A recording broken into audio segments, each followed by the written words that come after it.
In 1836, Maria Monk published a shocking and scandalous exposé of a Catholic nunnery in Montreal. She claimed that nuns were being sexually exploited by the priests and that any offspring from these encounters was disposed of in the cellar. All kinds of horrible, awful things. But the thing is, Maria lied, and she was exposed in part by her mother, who revealed that Maria had never been a nun. Interestingly, she explained that as a child, Maria had a slate pencil jammed into her skull and was thereafter, quote, frequently deranged in her head. In Maria's case, family testimony went a long way in crippling her credibility. Almost 600 miles away, Joseph Smith was making claims that were arguably even more shocking, that he'd been visited by God and had been led by an angel to an ancient book which he had translated by the gift and power of God into the Book of Mormon. What did Joseph's family think about his claims? Did they believe him? Or, like Maria's mother, did any of them try to expose him or cripple his credibility? Let's take a look at some of the things they said. Joseph's oldest brother, Alvin, died at 25 years old in 1823. Joseph had been told about the golden plates at this point, but hadn't yet retrieved them. Some of Alvin's dying words to Joseph were, "I want you to be a good boy and do everything that lies in your power to obtain the record." According to Joseph's mother, Alvin manifested, if such could be the case, greater zeal and anxiety in regard to the record than any of the rest of the family. She went on to explain that he was so zealous about the plates that after he died, they couldn't talk about them for a while because it would remind them of Alvin. Alvin believed his little brother, as did the next oldest sibling, Hiram. Hiram was one of the 8 witnesses privileged to see and handle the golden plates, and he was in step with Joseph from Palmyra all the way to Carthage, where he was murdered alongside Joseph. As Ronald Esplin noted, from the beginning he believed Joseph, and he believed in him. Joseph had 3 sisters, Sophronia, Catherine, and Lucy. They all believed their brother was telling the truth.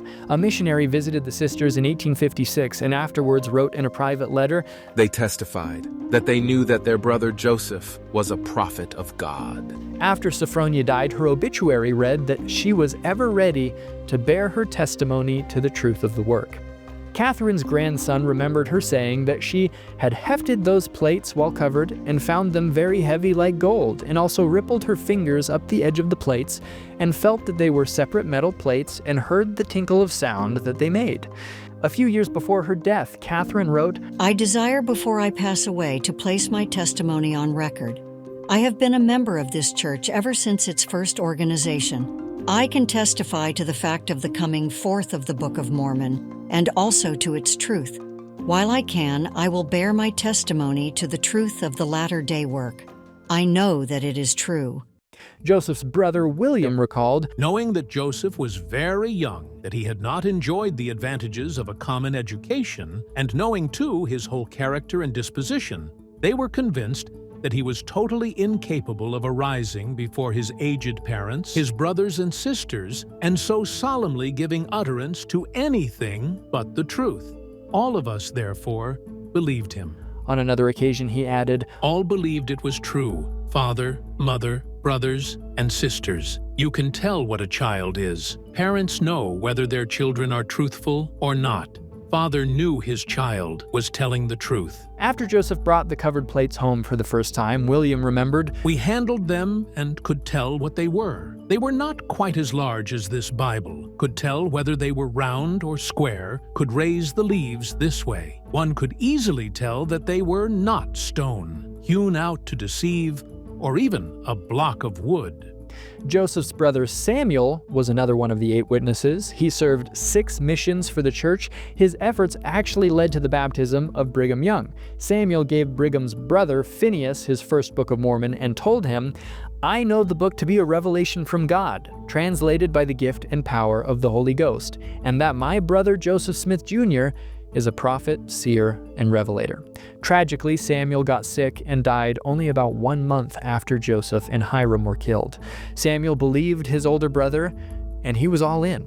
Joseph's youngest brother, Don Carlos, also served multiple missions and was heavily involved in the church. He was baptized at the first conference of the church in 1830. A guy named James Rollins remembered that the day after Don Carlos moved to Kirtland, he was so exhausted that he fell asleep in a church meeting. But according to Rollins, after several had spoken, he awoke and arose, and bore as strong a testimony as I ever heard of the truth of the work.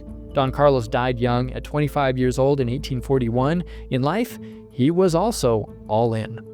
Joseph's mother, Lucy Mack, was fiercely loyal to her son. On one occasion, the Smiths were unexpectedly visited by a debt collector in Colville, New York. They could not fully pay the debt in cash, so Lucy offered her gold beads to make up the rest. The collector refused and gave them two options. Joseph Sr. could be arrested, or the whole debt could be forgiven if they would simply toss some copies of the Book of Mormon into the fireplace. Lucy replied, "Now hear, sir. Because God has raised up my son to bring forth a book, which was written for the salvation of the souls of men, you have come here to distress me by taking my husband to jail. And you think by this that you will compel us to deny the work of God? But, sir, we shall not burn the Book of Mormon, nor deny the inspiration of the Almighty." Joseph Sr., who was also one of the 8 witnesses, was subsequently jailed for 30 days. While in jail, he shared the gospel with 2 other prisoners who he later baptized. Joseph's whole family, the people that arguably knew him better than anyone else, fully believed throughout their entire lives that he was in all reality a prophet of God. Do with this information whatever makes the most sense to you. Personally, I see 3 options. Members of Joseph's family either lied, were somehow tricked, or were simply telling the truth. Looking at their lives and experiences, I find the first 2 options profoundly hard to believe. I think they believed Joseph because Joseph was telling the truth. Check out this video while you're here, and have a great day.